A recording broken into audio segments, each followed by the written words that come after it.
Good evening students, welcome back to my channel. Now today we are just going to discuss about the image formation by a concave mirror. Like we all know that we have two types of mirrors according to science and physics, especially a branch of science. We have concave mirror and the convex mirror. But in this video we are going to discuss about the concave mirror. So there are four types of images that are formed in here, out of which two can be classified as main categories. One is virtual image and one is real image.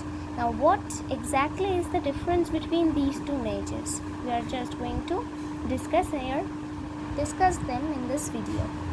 So this line passing through the center is known as the principal axis, and this point is known as focus, and just the double of focus is the center of curvature.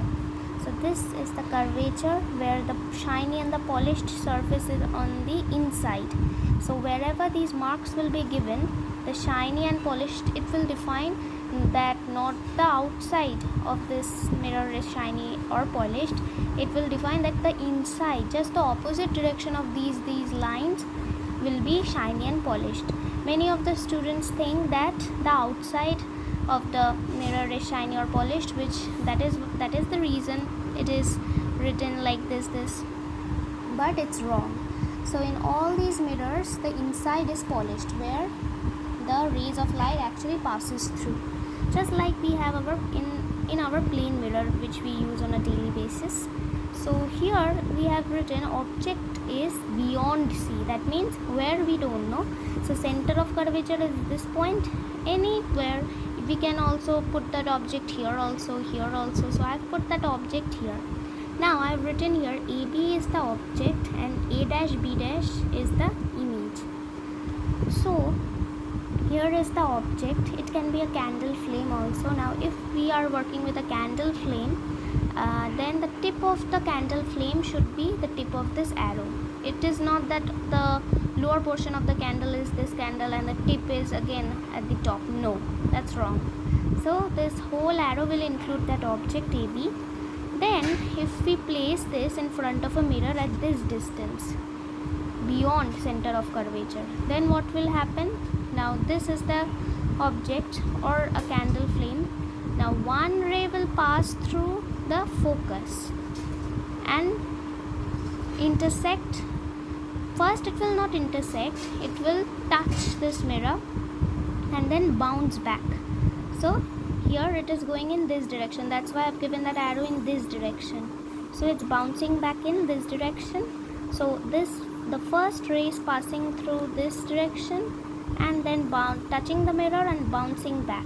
We can also state it as a reflected ray, and another ray we can call it's passing through the topmost layer, I mean this one.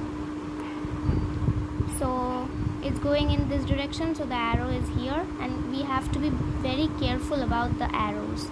So it's going from left to right and then from here. So as we can see, now we have to always use a scale or ruler while drawing these lines so that it can be prominent, just like I have done. And then after drawing these two rays, we will see at a point they will intersect. So that intersection point we have to mark it, and then at that point of intersection only our image is formed. Now if your drawing is not prominent, then you would not be able to see that how much whether image will be diminished or magnified. Like in science or physics, we use this word diminished or magnified because we don't use this greater or smaller like that. We use diminished for smaller in size, and magnified like what we use in a magnifying glass. Whatever object we see under its glass or in the glass, it looks bigger, so that's why it is known as magnified. Similarly, if the image that is formed is magnified, it means it is greater. But here, as you can see, the object is very high, I mean the object is very long, and the image that is formed is comparatively shorter in length, which determines that it is diminished. So the image is diminished. So in observation, what we can conclude? So in observation, we can see we have 3 points. Number 1, position of the image is, so if we look at the position, this is the image.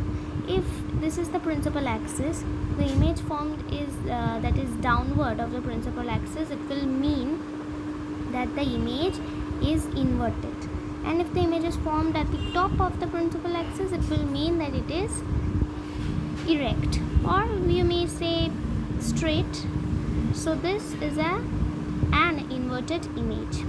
So before going to that, I was just telling about the position. So its position is between F and C, which means focus and center of curvature. Then we are coming to this next point, which is size. Now size, as I was talking about, it has to be diminished. So that is why, to make your drawing prominent, I might suggest you one point, that always be careful about the lines and means more importantly the bouncing back of the rays, which is we call it as reflection. So we have to be very careful about that. And next we have nature. So nature, what we can write now, all these 3 points are of the image, not of the object, because in a concave mirror we have worked with the image. Like many of us have we use spoons in our daily basis. We often think that why our image gets inverted.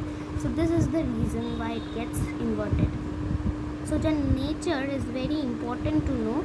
It is real and inverted. Now let's talk about why it is real.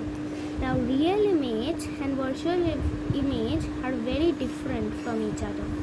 Real image is only formed when both image and object are on the same side. Like this real image cannot be formed on this mirror. It is always formed on the screen. So to prove this, we will have to do it practically. So I might suggest you that you please do it practically, whatever I have said today. So the real image is not formed on the mirror but on the screen and inverted. So this is the real image, because this image that is formed is not behind the mirror but on the screen, and both object and image are on the same side. And the nature can also be determined as it is inverted. So real and inverted is the nature. So that is why we are having inverted. Now the other 3 points we are going to discuss next day. So thank you for watching my video. For now, bye bye.